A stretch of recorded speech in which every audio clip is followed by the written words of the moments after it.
Bonjour, je suis Yon McGorum.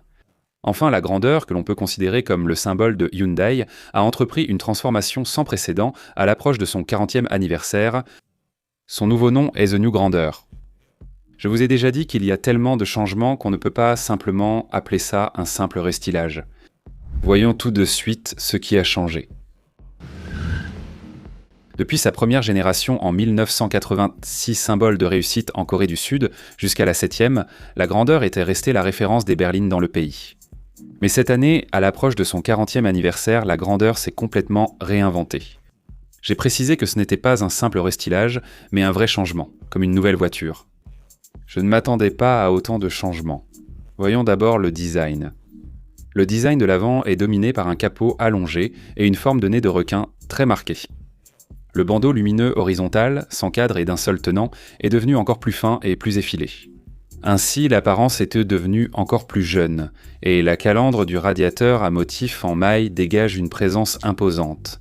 En particulier, le design des phares, qui est ça l'élément clé de l'avant, avec ses 6 LED disposés horizontalement et de façon fine, ajoute une touche d'élégance. En bas, le sabot agressif semble parachever l'allure sportive, comme sur la Sonata. Le plus grand changement sur le côté, c'est bien sûr le répétiteur latéral. Ce design qui était proposé sur la marque Premium Genesis est désormais disponible sur la grandeur. En déplaçant les clignotants qui étaient auparavant sur les rétroviseurs latéraux vers l'aile avant, on a réussi à créer une présence unique propre aux grandes berlines, donnant l'impression d'une ligne continue de l'avant jusqu'à l'arrière. La carrosserie semble ainsi plus longue. Cela accentue encore davantage la ligne latérale élégante de la voiture. Sur le côté, le design qui rappelle une plaque de protection profondément intégrée donne une impression dynamique, et le design des jantes ressemble à celui d'une hélice haute performance. Cela donne une impression agressive. Le design de l'arrière a également changé. Ce que les propriétaires de l'ancienne grandeur critiquaient dans le plus, c'était la position des feux de direction situés en bas du pare-choc. C'est enfin résolu. Intégré au feu arrière combiné, c'est bien plus élégant. Les clignotants cachés renforcent l'impression d'un ensemble plus épuré. Ça aurait dû être comme ça depuis le début. Le design du bas du pare-choc a aussi été élégamment modifié. Le design extérieur change, ce qui me semble suffisant pour un restylage. La longueur totale a augmenté de 15 mm par rapport à l'ancien modèle, atteignant désormais 5050 mm, du centre ici. Elle est donc 35 mm plus longue que la KA8, son véhicule concurrent. Une fois de plus, elle préserve la fierté du modèle phare. Une nouvelle couleur, l'Astinal Bourgogne, a aussi été ajoutée. On dit que cette couleur s'inspire de la Jongtong 57 et on peut s'attendre à une profondeur luxueuse. Alors, qu'est-ce qui a changé à l'intérieur ? Je vous ai dit avant la sortie que c'était un changement complet déguisé en simple restylage. Je vais vous expliquer pourquoi. Enfin, le Pléos est maintenant complet. Le Pléos a été introduit à partir du Kia PV5, mais c'est la grandeur qui l'a vraiment perfectionné. Il a été conçu sur la base du système d'exploitation Android Automotive AAOS et il est nettement plus rapide qu'avant. Il réagit de manière très intuitive. Pour faire simple, il a évolué au point de ressembler à un smartphone.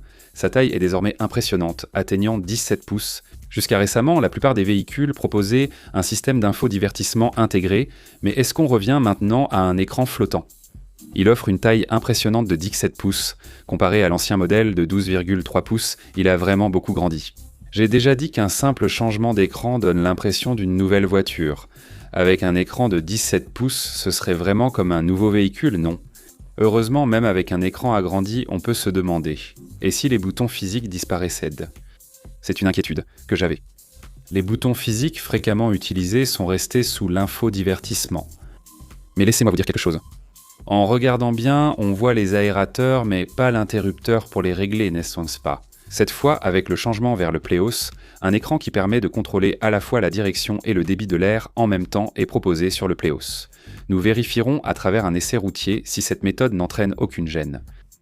Grâce à ce nouveau design, l'apparence est devenue beaucoup plus épurée.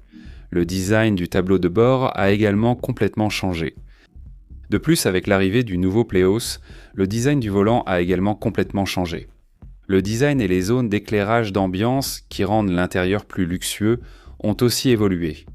À bord de la nouvelle grandeur, vous aurez vraiment l'impression d'un véhicule totalement nouveau. De plus, la garniture de porte a également changé. Elle adopte désormais un design plus raffiné, comme si l'espace entre les motifs était enfoncé. Le design, y compris le motif des sièges, a également complètement changé. En fait, il y a eu tellement de changements qu'on pourrait presque parler d'un nouveau modèle plutôt que d'un simple restylage. Alors, y a-t-il des changements au niveau de la motorisation ? Les mêmes motorisations qu'auparavant sont maintenues, 2.5 essence, 3.5 V6 et 1.6 turbo hybride. On peut déjà dire que c'est une gamme très solide. Dans ce cas, peut-on dire que c'est la stratégie de Hyundai pour minimiser la hausse de prix ? L'événement de lancement de la nouvelle grandeur est en cours, la pré-annonce se poursuit jusqu'au 13 mai, la sortie officielle aura donc lieu après cette date. Sur la chaîne, je vais préparer une vidéo d'essai routier et une analyse du châssis. Si vous avez des questions, n'hésitez pas à les laisser en commentaire. Je vous répondrai à travers une vidéo. Pour recevoir la prochaine vidéo sans attendre, abonnez-vous à la chaîne et activez les notifications. Merci.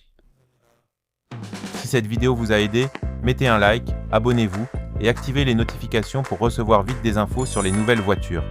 Merci. Là.